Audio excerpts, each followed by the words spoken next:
Os agradezco vuestra disponibilidad para el cambio, porque justamente los miércoles es el día que coincidía con las clases en la universidad y era imposible estar en dos lugares al mismo tiempo. Y además tenía muchas ganas de tener la oportunidad de compartir con vosotros un caso donde, aunque el subtítulo es Cuando todo es lo que parece, ya veréis que para todo el mundo no fue así. Con lo cual es una cosa interesante, es un caso real, está todo modificado prácticamente para que no se pueda identificar, porque fue además un caso que nació aquí, en Barcelona, pero se trasladó, como ya os comentaré, por razones del propio desarrollo, y finalmente tuvo también una sentencia en la propia audiencia, que fue también bastante interesante, y por tanto voy a ver si os puedo comentar un poquito todas las vicisitudes de este tema. Naturalmente, cualquier pregunta, cualquier cuestión, cualquier interrupción, aunque me han advertido que no sois de preguntar mucho, pero si hoy se cambiara esa dinámica, bienvenida sea, porque vamos a hablar de un caso real y vamos a hablar de una intervención real. Yo tuve la suerte de intervenir como supervisor y, por tanto, llevé directamente prácticamente el caso. Fijaos, vamos a empezar, ¿sí? Es un matrimonio feliz, que se casan, un profesor de gimnasia y Marta, recepcionista, tienen su único hijo, Miguel, y al principio pues todo funciona bien, e incluso cuando llega el momento de la separación, también se separan bien. Se produce una separación de mutuo acuerdo, en la cual la guarda es para la madre, se producen contactos paternos de fin de semana alternos, vacaciones a partes iguales, todo funciona muy bien hasta que llega un momento donde se rompe esta situación, y es cuando el papá, cuando Juan conoce una nueva pareja y se traslada de Barcelona a Castellón. Nos vamos a 3 horas de viaje. Ese hecho no es tan poco trascendente. En el ámbito de familias se podría haber visto de una forma muy habitual que se den estos cambios, se reconfiguran. Aquí fijaos que tampoco había que reconfigurar demasiado, porque ya teníamos una situación donde no había una guarda compartida, donde había una guarda exclusiva por parte de la madre, teníamos 3 horas de traslado, parecía que a priori no iba a haber demasiado problema, pero se produjo un problema importantísimo. Un problema porque a partir de ese momento, donde el papá recogía el viernes, se llevaba a su hijo y lo retornaba el domingo, en una de estas situaciones de vuelta, Marta habla con su hijo y llega a la conclusión de que se están dando tocamientos, de que se están dando acciones sexuales, abusivas, que no son normales, que ella entiende que son absolutamente motivo de una situación de denuncia. Y por tanto interpone la denuncia con la correspondiente, tal vez ahora no es tan habitual, pero en aquel momento todavía sí. En cuanto se interpuso la denuncia, se produjo una suspensión del régimen de visitas. Fijaos, tenemos un padre que, después de haber estado durante un cierto tiempo sin ningún tipo de problema, se produce una denuncia, se produce una valoración inicial por parte del juez y entiende que a partir de esta situación es mejor proteger, es mejor no arriesgar, es mejor dar una medida. Hola, muy buenas. Adelante, pasen ustedes. Una medida de protección. Vamos a suspender este régimen de visitas a ver exactamente qué es lo que pasa. ¿De acuerdo? Fijaos, estamos en septiembre de 2016.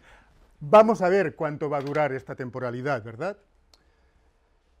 En el 2017 la madre conecta con un equipo de psicólogos privados. Este equipo de psicólogos de orientación clínica evalúa al niño y dice, tenemos la convicción, tenemos la confirmación, así lo establecen con el correspondiente informe, psicólogos clínicos. Ya veréis que voy a jugar un poco con ciertas especificidades. Clínicos que no forenses, clínicos que establecen esa confirmación de lo que es el abuso sexual con un rechazo paterno y con un grave riesgo de reincidencia que nos sorprendía a todos porque es un informe que se hace a través de las comunicaciones de la madre. Nunca se ve a la otra parte, pero entienden que, tal y como la madre lo explica, aquí hay una situación grave con una opción de reincidencia. Curiosamente, primero, el equipo hospitalario, aquí en Barcelona, la UFAM, que debe ser ya conocida por muchos de vosotros, realizan una evaluación donde no aprecian, donde no obtienen señales de ningún tipo de abuso y tampoco hay un relato consistente. Ustedes dirán, bueno, José Ramón, es que no había señales era normal, porque estamos hablando no de una situación no con penetración, no de una situación lesiva, estamos hablando de unos tocamientos que sabemos que es esa situación suficientemente dañosa para el desarrollo de un niño, pero que a nivel de señales físicas, médico-forenses, van a ser mínimas. No obstante, también desde la propia UFAM avanzan que el relato es un relato que no es, ellos llaman como un relato que no es consistente, un relato que no permite poder establecer esa valoración inicial de que efectivamente se están dando unos hechos de tal gravedad. Curiosamente, en el mismo año interviene el equipo de psicólogos forenses, en el que yo trabajo en Girona, aquí en Barcelona. Evalúan, obtienen y llegan a una conclusión, fíjense ustedes, parecida, aunque totalmente contraria al primer equipo que interviene. Llegan a la conclusión de que tenemos un relato indeterminado. ¿Qué significa un relato indeterminado? Significa que hay alguna cosa que se está refiriendo, pero que parece que no tenemos las suficientes indicaciones, la suficiente calidad como para poder realizar un ejercicio sumamente complicado, si ustedes se dan cuenta, desde el ámbito psicológico forense, que es, evaluamos a un niño, no hemos estado durante todo el tiempo de su desarrollo, no hemos estado durante todo el tiempo donde se pudieran dar ciertas situaciones y en cambio vamos a validar una situación de abuso o vamos a no validar. Fíjense ustedes que es un ejercicio, ya les anticipo que es complicado y donde se tienen que, entienden ustedes, tener muchas garantías. Tenemos que ser muy cuidadosos. Partimos de la base, y ustedes me entenderán, de que tan grave es dejar sin protección a un niño ante una situación abusiva, como anteponer una situación que no haya ocurrido, ¿no? ¿Entienden ustedes? Primero, ya no por la propia separación, con respecto a la figura paterna, sino por intentar que alguien que no haya pasado por una situación de victimización acabe creyéndose tal victimización. Muy buenas. Muy buenas. ¿Y saben ustedes por qué eso es gravísimo? Porque esto ya ha pasado históricamente otras veces, y lo que sí que sabemos es que, aunque no se haya dado esa situación real, si se va promoviendo, si se va de alguna manera repitiendo ese mensaje de has sido objeto de un abuso, podemos obtener la misma sintomatología o parecida como si efectivamente se hubiera dado ese abuso. Con lo cual, ven ustedes qué cautelosos tenemos que ser a la hora de evaluar estas situaciones. Fíjense, tenemos un equipo hospitalario, tenemos un equipo forense, tenemos un equipo clínico. No vamos a jugar como si esto fuera un partido de fútbol, no es 2-1, pero sí que es cierto que solamente con que un equipo lo haya confirmado ya tenemos que tener suficiente precaución para pensar, bueno, alerta, alerta, tal vez algo haya pasado.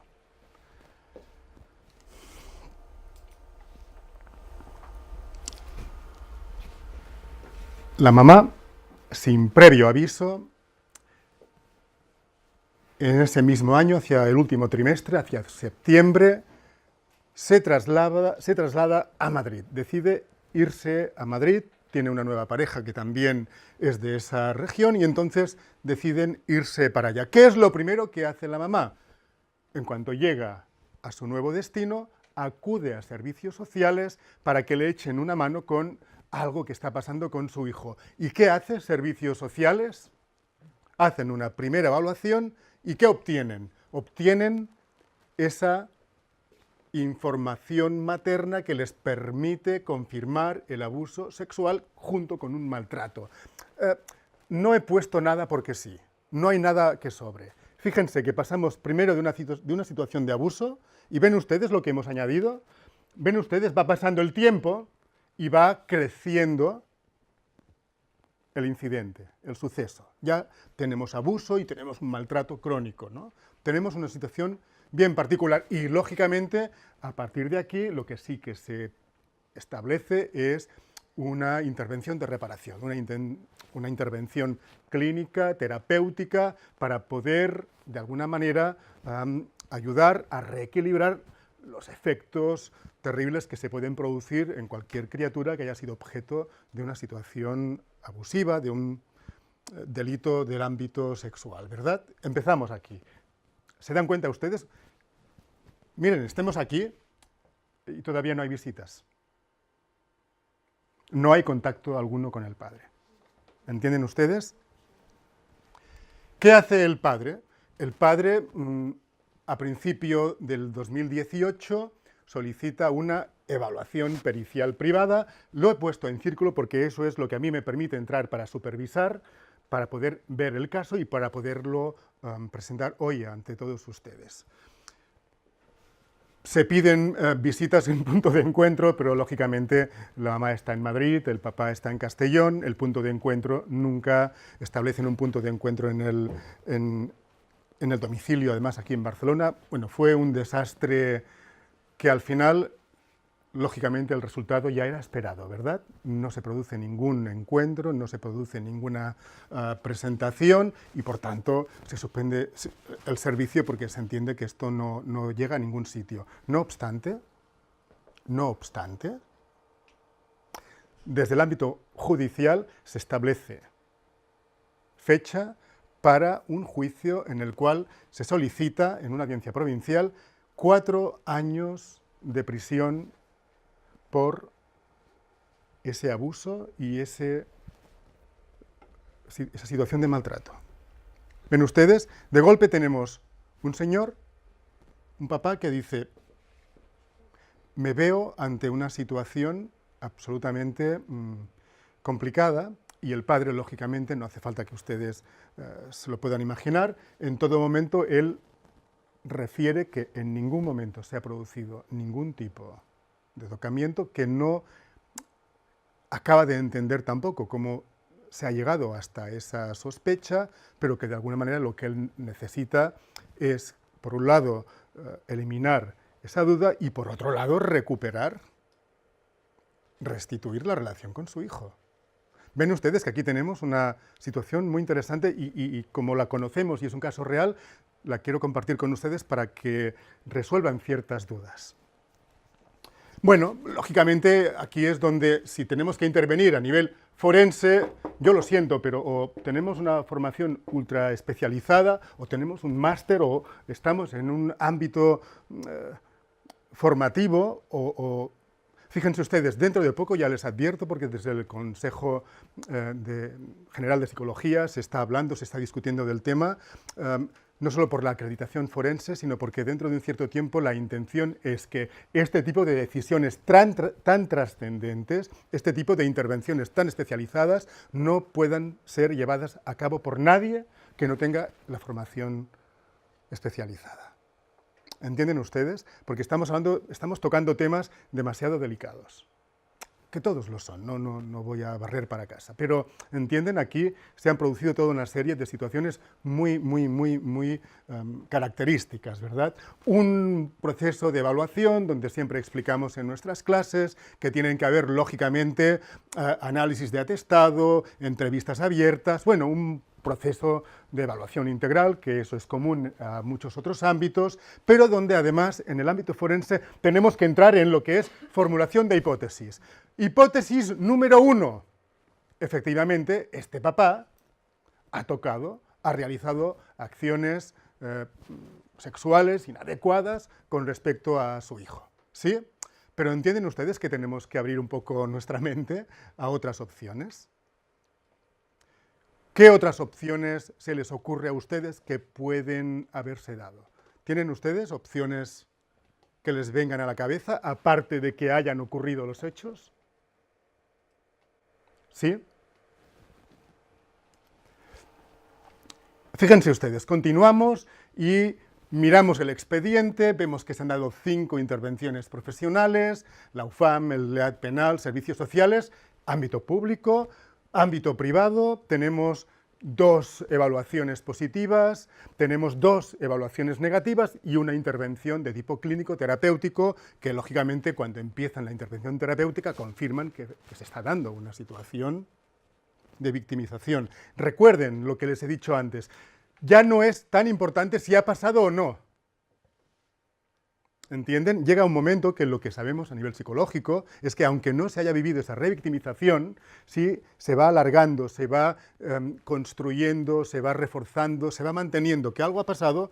Los niños y las niñas, los adolescentes expresan sintomatología más o menos parecida. Con lo cual, ¿hay algo que reparar? Sí, hay algo que reparar.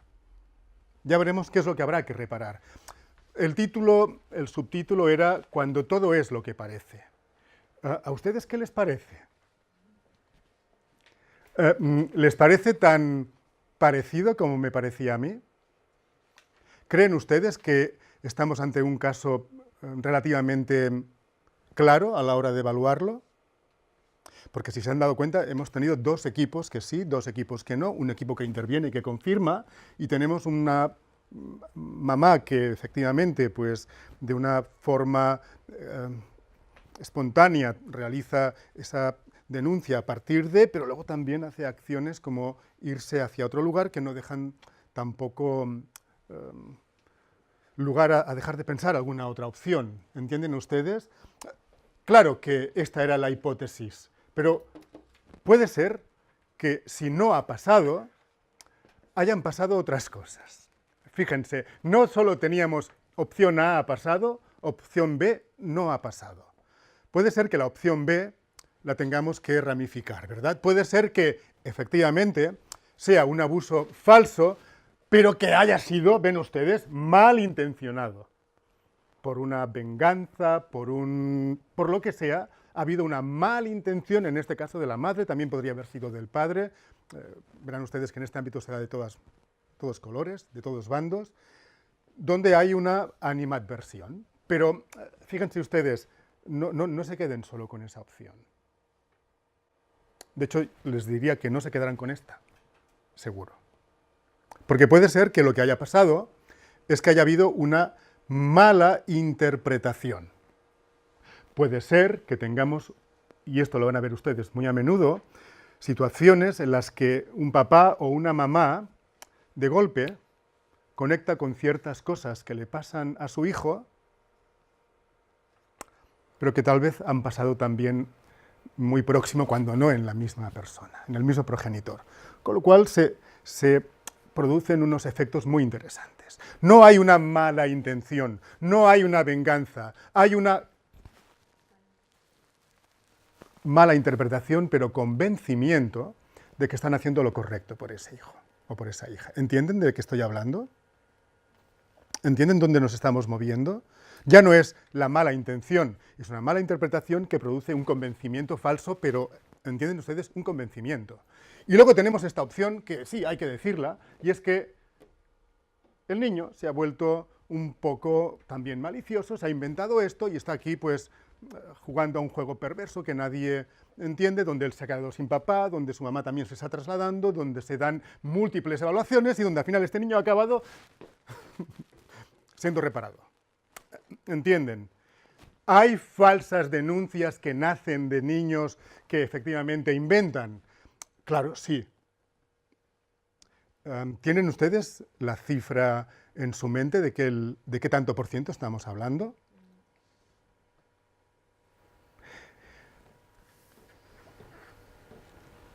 ¿50%? ¿20%? Los estudios clásicos establecen 2-3%. 2-3%. En el peor de los estudios, 4-5%. aunque ustedes seguramente habrán oído hablar que cuando estamos en situaciones de separaciones contenciosas, nos movemos en hasta 15-20%. Pero recuerden ustedes, aquí no hay nada puesto por casualidad. No fue una separación contenciosa. ¿Recuerden? Estamos en una situación donde, fíjense, estos porcentajes los tenemos que saber para poder también entender cómo hipotetizamos, hacia dónde va nuestra intervención.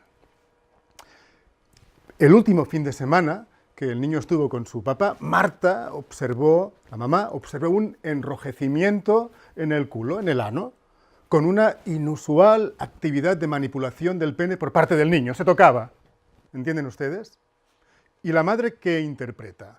El niño se está tocando, el niño tiene un enrojecimiento en el ano, aquí está pasando algo raro.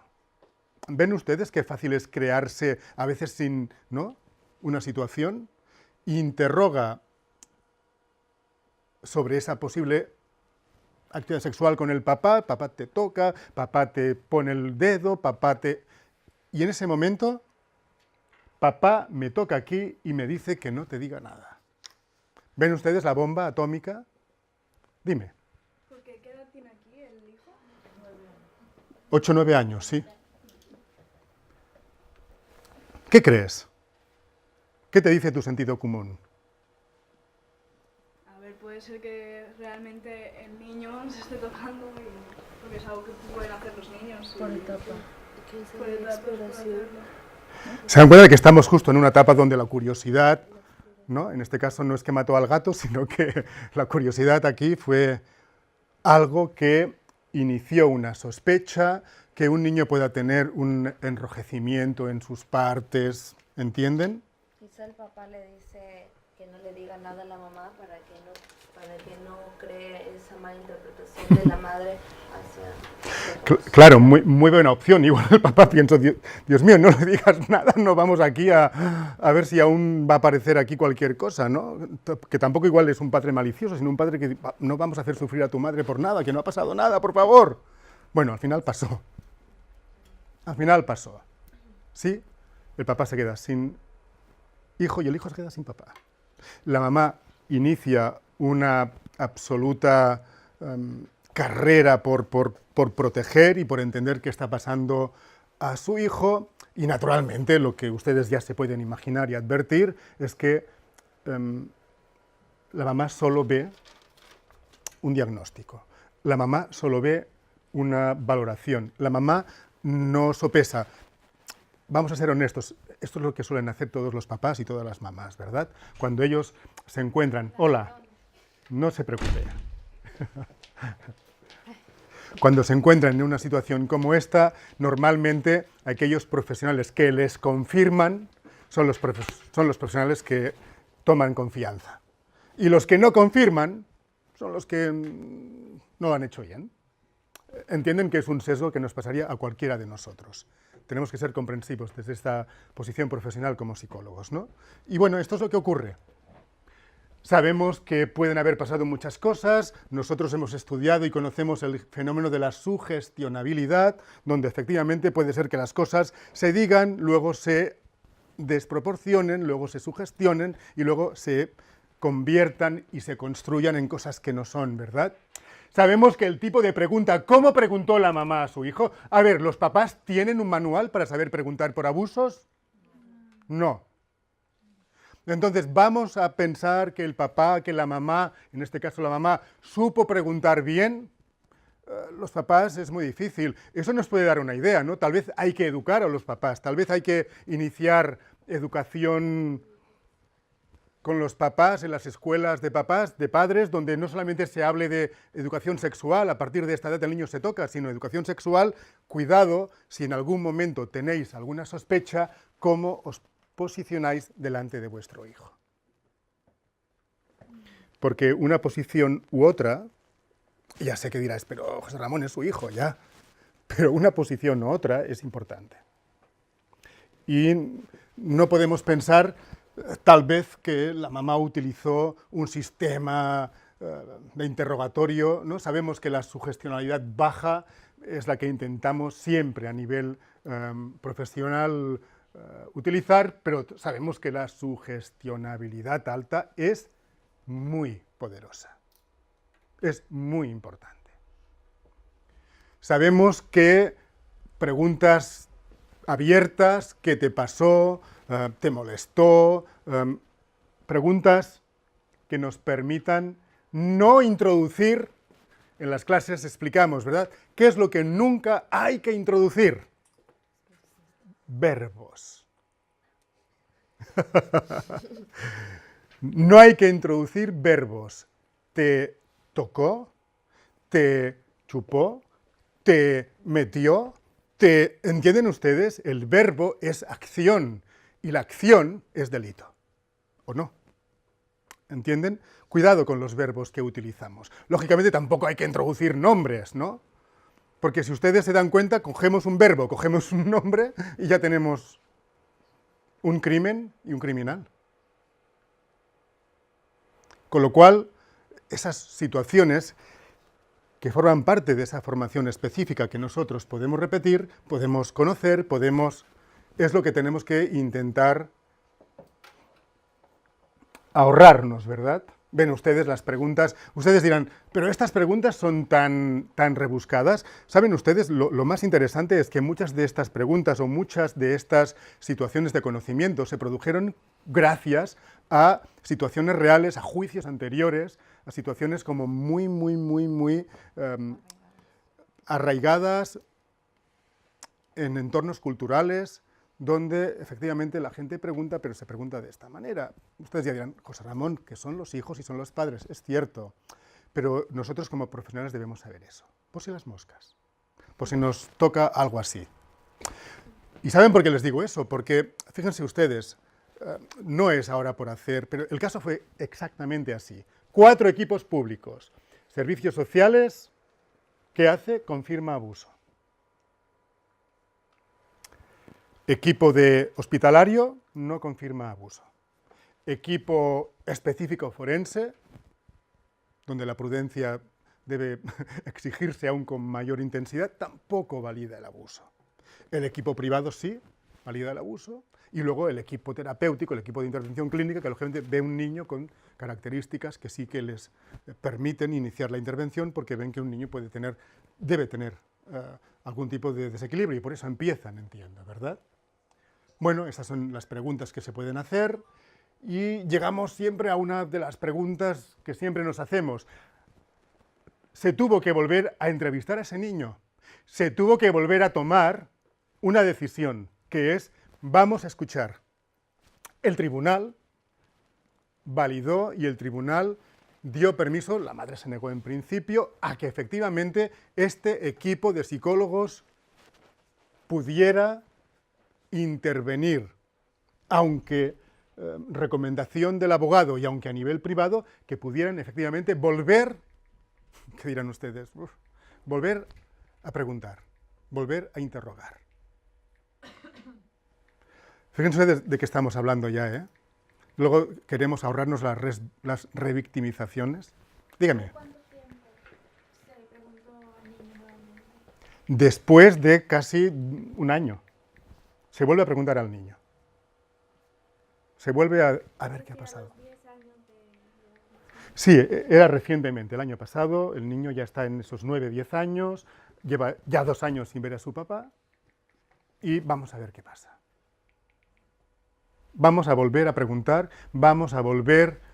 ¿Entienden ustedes que cualquier tipo de nueva entrevista va a ser revictimizante? Eso debemos ser conscientes, debemos ser totalmente conscientes. Si alguien dice, no, es que vamos a hacer una entrevista, pero no lo vamos a revictimizar. Mire, por favor, vamos a hacerlo lo menor posible, ya lo sabemos, pero no seamos ingenuos. ¿Sí? Y además, la entrevista se graba, por si las moscas. Sabemos que tenemos diferentes modelos.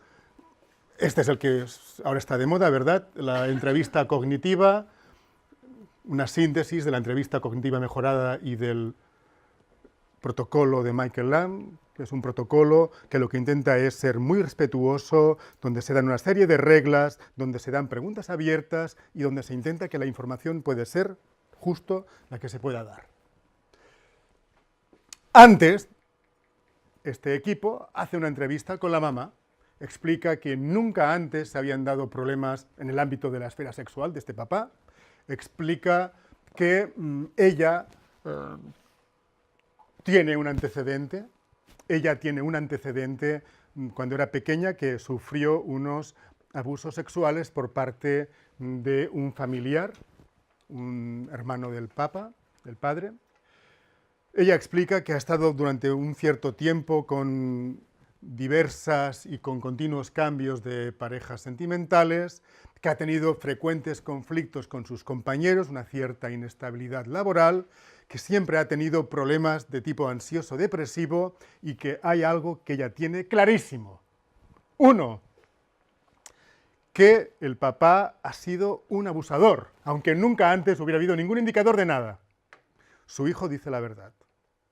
Su hijo no miente. Su hijo tenía un indicador, tenía un enrojecimiento en el ano. Entonces, eso es indubitable. Y dos, los servicios públicos que anteriormente UFAM y EAT evaluaron, en realidad, no fueron tan objetivos. En realidad, la estaban perjudicando. Por eso no valoraron algo que sí que fue valorado por su psicóloga, su equipo de psicólogos privados, y algo que luego en servicios sociales también llegaron a la conclusión de que se había producido esta situación. Muy bien. ¿Ven ustedes? ¿Anticipan, huelen el perfil psicológico de esta mamá? ¿Sí? ¿Se atreven ustedes a hacer alguna suposición? ¿Alguna hipótesis? ¿Qué pasa con la nueva pareja? O sea, porque si... Mira, le voy a responder al final. ¿Me permite que le responda al final? Porque además, como tuvimos la opción de vivir en vivo y en directo pues se lo puedo decir porque además le va a hacer gracia lo que pasó con la pareja actual de la mamá. Cierto. Literalmente, ¿eh? Literalmente. Huyó porque había cosas que... Pero este esquema inicial, ¿les suena a ustedes algún tipo de perfil? ¿Ven ustedes esta continua sensación de inflexibilidad y esa absoluta idea de que un equipo público, que ni una cosa ni otra, va a perjudicar voluntariamente a una persona del ámbito privado? ¿Entienden? Los equipos públicos no hacen eso. Solo les faltaría. ¿Entienden ustedes? ¿Ven ustedes esa inestabilidad? ¿Ven ustedes estos cambios continuos de pareja? ¿Ven ustedes estas continuas situaciones de problemas en el trabajo? ¿Les suena algo a ustedes?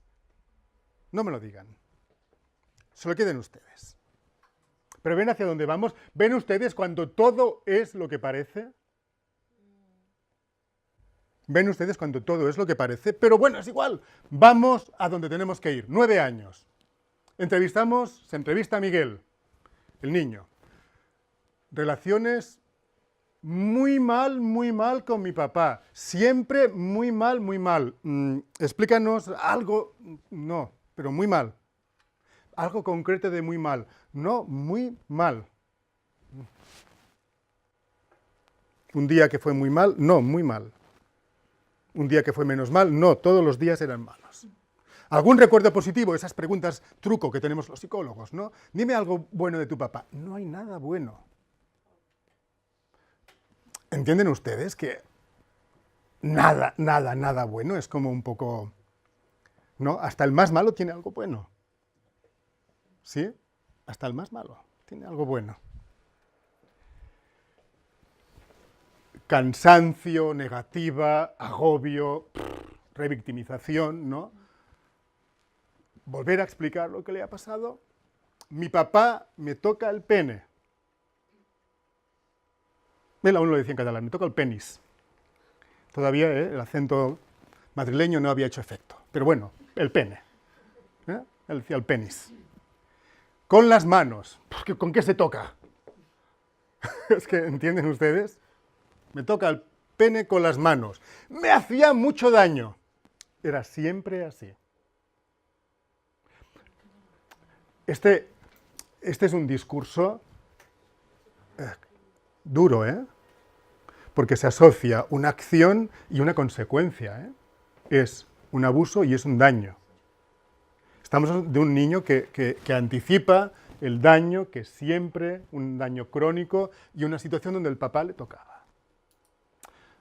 Claro, cuando empezamos, ¿no?, con nuestro set de entrevista forense, vamos a ver, la primera vez, no me acuerdo.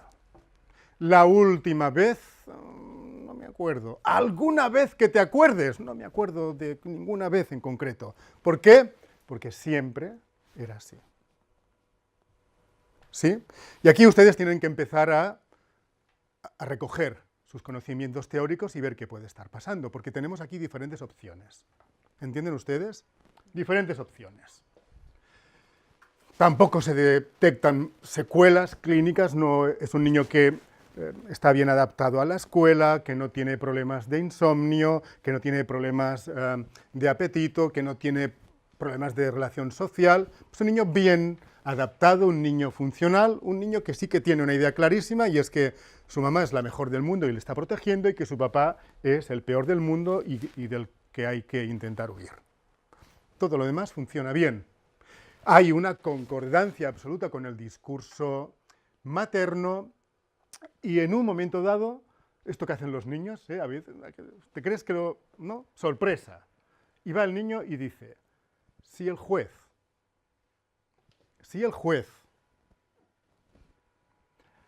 ordena, porque el juez manda, autoridad, si el juez ordena que tiene que ir con su padre, tendré que ir. ¿Entienden ustedes? Qué interesante, ¿no? Esa parte de los niños que, si el juez lo ordena, pues claro, lo ordena el juez. ¿Qué va a hacer él? Él no manda, tendrá que ir. Ahí nos quedamos un poquito como sorprendidos. Si ustedes quieren, dirán, no, José Ramón, lo que te quedaste o lo que se quedaron ustedes fue un poco aligerado. Sí, es cierto.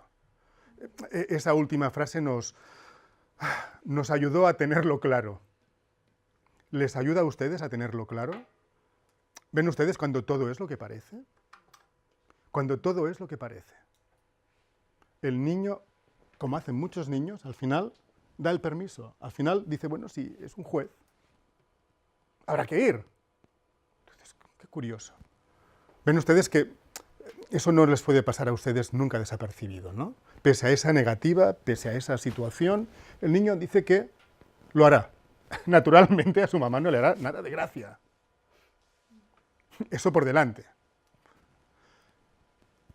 Pero él es consciente de que eso no es del deseo, él es consciente de que él no desea, pero que si alguien lo manda y es una figura de autoridad superior, él tendrá que hacerlo. ¡Qué bien! ¿Ven ustedes? Eso nos va eliminando dudas, nos va eliminando sospecha, nos va eliminando incerteza. Podemos hipotetizar bien.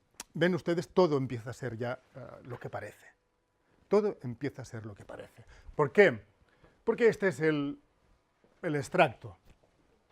Me acuerdo muy bien, lo recuerdo todo. Vale, qué bien. Me tocaba el pene, fuerte, me hacía daño. Era malo, ya está. ¿Alguna vez que te acuerdes, la última vez? Pues eso, me tocó el pene, ya te lo he dicho. Sí, sí, sí. ¿Recuerdas cuándo fue? No me acuerdo. ¿En qué lugar? No lo sé, ya te he dicho que me tocaba y me hacía daño. Ya está bien, ¿no? El niño estaba cansado, el niño ya está... ¿Otra vez? Lo que ocurre es que necesitamos, ahí en plan conciliador, en plan vamos a ver si el niño... Necesitamos saber más en concreto, por eso te pregunto si sabes dónde pasó el lugar y cuándo, hace mucho, hace poco. El niño ya hace poco, siempre me toca y siempre me hace daño. Fíjense ustedes qué interesante, hace poco, y hace 2 años que no he visto a papá. Claro, ustedes dirán, José Ramón, es que poco o mucho, es un niño de 9 o 10 años. Pero ven ustedes qué interesante, es que hace poco que está pasando. ¿Entienden ustedes? La realidad psíquica era esa. Hacía poco. No la física, la psíquica. Bueno, la primera vez, no lo sé, y al final, pregúntale a mi madre. Ella sí lo sabe. todo eso grabado en vídeo. Bueno, y es cierto, la mamá lo sabrá, ¿entienden? El niño estaba realmente con muy poca predisposición, pero no había más de lo que encontremos, de lo que se encontró aquí en este caso. ¿Ven ustedes hacia dónde nos movemos? ¿Qué sabemos? Sabemos que por muy mal que vayan las cosas, por muy mal, básicamente el niño debería identificar a la persona que es su papá, detallar la acción que es que le tocaba fuerte y le hacía daño, y como mínimo también ubicar el espacio. ¿Y por qué? Porque esos son los episodios concretos. ¿Qué es lo que le estaba tal vez pasando al niño? Ustedes dirán, José Ramón, ¿no os dais cuenta de que el niño está bajo los efectos de una evitación funcional que es por efecto del trauma? Esta es la teoría de la generalización. Los niños que han sufrido muchísimo, niños o niñas que han sufrido mucha situación de trauma, tienden a tener como una situación genérica. Siempre me hacía daño, tú ya lo sabes, otra vez, siempre igual, nos pegaba, me hacía... ¿Por qué? Porque hay tantísimo dolor, hay tantísimo daño, que una forma de defenderse de todo esto es establecer como una especie de generalización de esto es así, pero dificultad para la concreción. ¿Qué ocurre? Ocurre que en el ámbito forense o hay episodios o hay concretos, ¿o saben ustedes? No hay nada. Siempre me lo hacía, siempre fue así, siempre me tocaba. En nuestro ámbito, eso es cero patatero. Pero ven ustedes, ámbito forense, ¿por qué? Porque tal vez en el ámbito clínico eso no es cero patatero. Tal vez en el ámbito social eso no es cero patatero. ¿Entienden ustedes lo que estoy haciendo ahora? Tal vez es que los otros equipos que valoraron con diferentes fundamentos, valoraron con diferentes modelos, valoraron con diferentes estilos de evaluación, marcos de evaluación. Igual en el ámbito clínico eso es importante, en el ámbito forense esto es nada. No concretamos, no podemos establecer un episodio, no podemos establecer una situación de memoria episódica. Y por tanto no hay nada que hacer. ¿Ven ustedes? Las reglas del juego en el que nosotros jugamos son otras, ¿eh? Son otras. Y estas reglas, si no se conocen, podemos acabar valorando, podemos acabar concluyendo, podemos acabar validando algo que no se puede validar de una forma tan alegre. Sobre todo por las consecuencias que se pueden derivar. ¿Entienden de qué estamos hablando ahora, verdad? Es lo que les digo. No. Si no tenemos una buena formación, no podemos evaluar de oído, no podemos opinar. O tenemos un fundamento, o tenemos un argumento, o tenemos algo en base a evidencia científica, o cuidado, ¿eh? Lo que ocurre es que saben ustedes qué complicado que es, ¿eh? Ustedes imagínense, tienen una consulta, les piden hora, entra una mamá totalmente desbordada, totalmente victimizada, que explica, que tal, que su hijo, y ustedes están ahí, ¿entienden? ¿Qué hacen? Porque este es un fenómeno muy interesante que todos los psicólogos debemos conocer. Ese pánico moral. ¿En qué consiste? ¡Wow! ¿No voy a ser capaz de entender, de saber y de ver lo que ha pasado aquí y de proteger a este niño? ¿Voy a ser cómplice del agresor? ¡Oh, Dios mío, qué miedo me da! ¿Entienden ustedes qué pánico moral? Con lo cual, ¿cómo se resuelve incorrectamente muchas veces el pánico moral? Sí, ha pasado. Sí, el niño hay que protegerlo. Sí, ha sido tocado, ha sido abusado, sí, ha sido victimizado. Por favor, no voy yo a dejar a este niño en manos de un monstruo. ¿Entienden ustedes el fenómeno del que les estoy hablando? Ese pánico moral que hace que utilicemos justo lo contrario de lo que se establece en el ámbito jurídico. El indubio pro reo, sin querer lo cambiamos en indubio pro niño. sin darnos cuenta de que ese pro niño se está convirtiendo precisamente en otra victimización terrible. Porque no es pro niño. Si no tenemos elementos, si no tenemos fundamentos, si no tenemos una evaluación, debemos ser muy, muy, muy, muy prudentes. Cuidado. La historia nos ha dado ejemplos increíbles.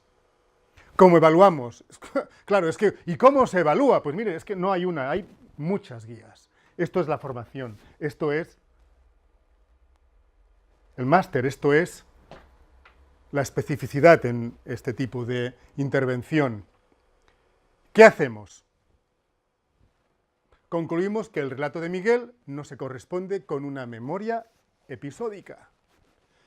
No se pueden establecer aspectos concretos y diferenciales del presunto abuso. El relato es compatible con una memoria semántica, una memoria verbal de tipo esquemático, sin riqueza de detalles y sin especificidad. No hace falta que digamos nada más. Saben ustedes lo que estamos diciendo, ¿verdad? No hay nada. Puede ser más falso que verdad. No tenemos, por tanto, la opción de poder validar el relato. Y por tanto, viendo lo que hemos visto, sabiendo cómo se originó, esa opción de eliminar, esa opción de descartar la sugestión, o fíjense ustedes, vamos a ser, ¿ven ustedes? O la autosugestión, ese 1, 2, 3% de niños, no se puede descartar. Esa es la única valoración a la que se puede llegar con esto. ¿Y saben ustedes cuál fue lo más increíble? Que tuvimos todos la sensación de que siempre fue así. De que nunca hubo más ni menos, pero siempre hubo eso. Muy bien. No podemos caer en ese pánico moral, no podemos caer en esa voluntad de salvar. No somos salvadores, aunque tal vez personalmente lo podamos ser, pero profesionalmente no podemos serlo. ¿Sí? ¿Son ustedes salvadores? ¿Un poquito? Los psicólogos siempre se nos anticipa. ¿Ven ustedes hacia dónde vamos llegando? ¿Ven ustedes? Vamos a evaluar, es un niño competente, tiene 9, 10 años, perfectamente bien a nivel cognitivo, atención, memoria, se desarrolla en el colegio, no hay ninguna disfunción, no hay ninguna anomalía, no hay ninguna sospecha de trastorno mental, no hay nada que nos haga pensar que no estamos ante un niño competente. Pero esa es la primera pregunta que nos tenemos que hacer. A ver si vamos a decir no hay, y lo que no hay es todavía posibilidad, competencia, un efecto traumático tan grave que no nos permite poder obtener ese relato, seamos cautos. No, no, estamos tranquilos. Tenemos un niño perfectamente competente que no obstante llega hasta donde llega. Tenemos un niño que siempre, constantemente, ha dicho lo que ha dicho. Siempre dice lo mismo. Mi papá me toca el pene, me hace daño. Siempre es así, con fuerza. Esa es la variante. ¿El niño siempre dice lo mismo? Sí. Esa hipótesis es muy interesante, porque si el niño va cambiando las versiones, no podemos desconsiderarlo. Pero, ¿tenemos un recuerdo original? Miren, tal como se sucedió la revelación, tal y como se dio esa coincidencia, además absoluta, con la declaración de la mamá, vamos a pensar que ese recuerdo original no es tan clarísimo que lo podamos mantener. Tal vez, más que un recuerdo original, lo que hay es un recuerdo condicionado, un recuerdo contaminado, un recuerdo que justamente coincide al 100% con una mamá que entendemos que está en una situación poco objetiva, como se puede presumir para cualquier mamá. Por favor, no vamos a ser más papistas que el Papa, ¿eh? Cualquiera de nosotros que viviera algo así se sentiría en una encrucijada terrible. Podemos validar la credibilidad narrativa, podemos establecer que un relato esquemático, sin detalle lineal, es producto de una experiencia traumática. Miren, no. Lo siento, pero no. No podemos validarlo. en nuestro ámbito, eso no es validable. ¿Por qué? Bueno, porque sabemos que se corresponde exactamente con el esquema de una memoria semántica, léase una memoria fabricada o autofabricada.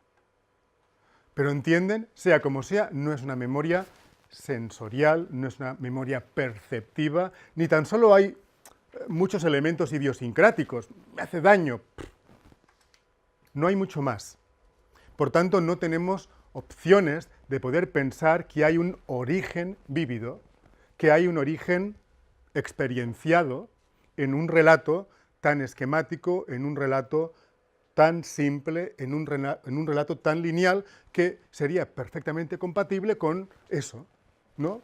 Nos apuntamos, nos lo memorizamos y lo referimos. Los abusos son mucho más complejos. ¿Entienden?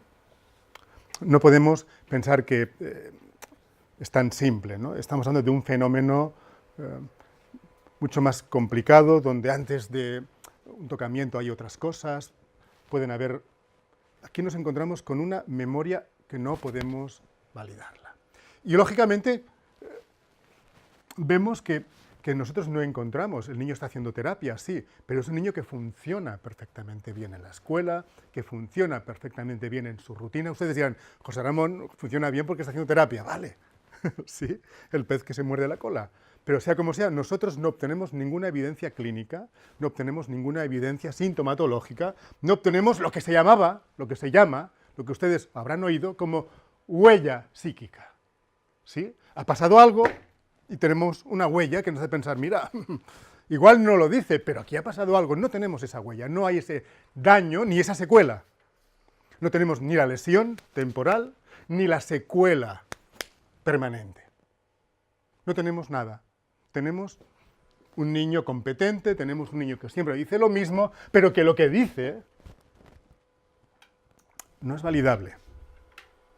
¿Entienden ustedes cuál es el producto final de este análisis? ¿Cuál es el producto final de ese informe y de esa defensa pericial que se hace ante una audiencia? ¿Sí? ¿Tienen ustedes alguna pregunta, alguna cuestión? Resultado totalmente inesperado. El tribunal escucha a las partes, escucha al papá, escucha a la mamá, el tribunal ve el vídeo, el tribunal obtiene evidencias de todos los que han participado y eso que pasa una vez en la vida, pues nos pasó a nosotros. El tribunal no esperó el tiempo, 2, 3 semanas, para poder deliberar. In voce, esa opción que permite, a nivel legal, que cuando los jueces, un tribunal de 3, obtienen convicción en base a la evidencia, en base a todo el proceso judicial que han tenido ante ellos, en base a esa situación, los jueces dicen, no abandonen la sala. Absolvemos. Aquí no hay abuso.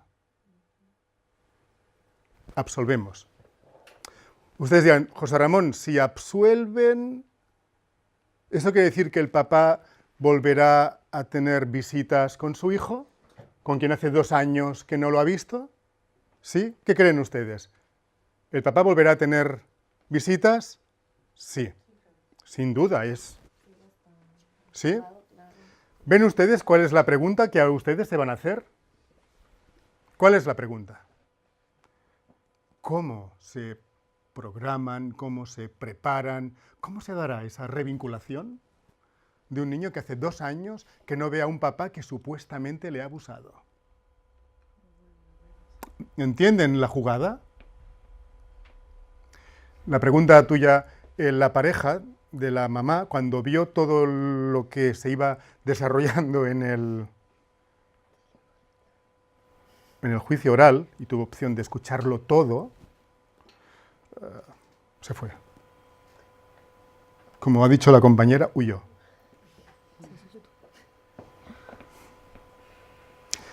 Pasaron cosas muy interesantes en ese juicio y además esto que a mí personalmente nunca me ha pasado, que en un tribunal puedan dictar sentencia in voce, no pasa muy a menudo. Pero parece que la evidencia, ven ustedes, por eso les subtitulaban, ¿no? Cuando todo es lo que parece, cuando parece que al final uno y uno, esto es así, no podemos ir más allá, no podemos salvar, no podemos anticipar, no podemos presuponer. Si no hay evidencia, no podemos validar. ¿Sí? Es así de simple y es así de triste y es así de real, ¿eh? Digo triste porque a veces ustedes se dan cuenta de que el sistema judicial es un sistema como muy exigente, pero es que si no fuera así, ¿entienden ustedes? Tendríamos un grave problema, ¿no? Tenemos que ser conscientes de que esa es la realidad jurídica a la que nos movemos, afortunadamente podemos decir. Todo esto que les explico ahora, en estos minutos, es para darles tiempo para que ustedes se respondan. ¿Cómo se establece, cómo se restablece, cuánto tiempo necesitaremos para que el niño pueda tener su contacto paterno? ¿Lo han pensado ustedes? ¿Cuánto tiempo? Aproximadamente, ustedes, si tuvieran ahora ese encargo, miren ustedes, este papá ya está resuelto, ¿sí? Pero este niño, hace 2 años y poco, que no ve a un papá que cree que ha sido su abusador, que le ha hecho daño y que no lo quiere ni ver. Tienen ustedes el encargo de programar, de planificar, de establecer desde un criterio psicológico, desde un criterio científico, cómo hacer que se hagan estos contactos, cómo hacer que se vayan haciendo, ¿no?, para que todo vaya bien. ¿Se imaginan ustedes cuánto tiempo tardó este niño en volver a tener un contacto físico o con su padre? Físico, de abrazarse, de revincularse. ¿Cuánto tiempo? Alguien que tenga una cifra aproximada a partir de la cual podamos pivotar. Venga, ¿cuánto tiempo? 2 años. Es curioso, porque el tema de los 2 años en psicología sale muchas veces, ¿verdad? ¿No? Los 2 años son, ¿no?, para constatar, para, ¿no?, consolidar ciertas cosas. Muy bien, 2 años. Ahora yo voy a cambiar, ya no soy psicólogo, ahora ya soy subastador. ¿Alguien da más? Yo también tengo Ningún tiempo. ¿Alguien da menos? Niño, tu papá, papá, tu niño, adiós. ¿Sí? De inmediato. ¿Qué harían ustedes con semejantes atrevimientos? ¿Qué piensan ustedes? ¿2 años o inmediato? Ahora miran ustedes, punto medio. por periodos espaciados. Es lo que nos dice el sentido común. ¿Y si lo hacemos progresivamente? ¿El sentido común, qué nos diría eso? El sentido común diría, vamos a hacerlo poco a poco, aunque las compañeras tuvieran toda la razón. Porque a los 2 minutos, cuando se hizo el vamos a ir poco a poco, que el niño, pues la psicóloga lo explicaba, abrimos la puerta, estaba el papá y el niño se tiró encima de su papá y lo abrazó. Y la psicóloga decía, a ver, yo quería que el niño viera a papá, le había dicho a papá que viniera, que le trajera un regalo, que se fuera, que se lo repitiera durante 2-3 meses, que a los 6 meses podrían tener un poquito más de tiempo para ir juntos al patio, al jardín, que al cabo de 1 año pues podrían ya intentar estar en la casa del papá para que el niño estuviera un poco más aclimatado, y en 2 minutos el niño me ha roto el plan. Y ustedes dirán, claro, porque nunca pasó. Por eso. Si hubiera pasado, igual sí que ¿no?, que el sector 2 años tenía sentido, ¿verdad? Si hubiera pasado, igual sí que habría que empezar a revincular y habría que empezar a ir poquito a poquito, ¿verdad? Claro que sí. Además, el niño lo dijo, ¿no? Basta que el juez... Si el juez me manda, yo voy. Y es muy interesante porque la psicóloga, además fue sin querer, o sea que la psicóloga hubiera tenido como 2 puertas y tarda 2 años. Pero afortunadamente abrió, el niño lo vio y se abrazó. Toma plan. Toma progreso. Pero claro, qué bien, ¿ven ustedes? Todo es lo que parece. Porque si efectivamente no ha pasado, es así. Es más, ustedes dirán, esto es como la regla, ¿no?, de las divisiones, ¿no?, para comprobar que salen bien. Cuando se produce este efecto, no ha lugar a ninguna duda más. a pensar, no, es que esa fue la verdad jurídica, no, esa fue la verdad. Y el niño de esta forma tan espontánea, de esta forma tan inmediata, de esta forma tan niño, ¿no?, hizo lo que salió. Y el papá, pues imagínense, ahí llorando de alegría, pensando que iba a tardar 2 años en volver a estar con su hijo, que lo había aceptado el papá, pues sí, yo hago lo que ustedes digan, sí, yo qué quiero, lo mejor para mi hijo. Pues miren, cambiamos 2 años por 2 minutos. La vida es así, ¿verdad? Y eso quería compartirlo con ustedes, porque seguramente yo también hubiera pensado más, no sé si 2 años, no sé, pero 1 no hay quien me lo quite. Y a veces la experiencia, la evidencia, la realidad, dicen, uff, 2 minutos, no hay más. Porque no pasó, es que esa fue la clave, ¿no? Porque realmente no pasó. Si hubiera pasado, otra cosa sería. Hasta aquí llegamos.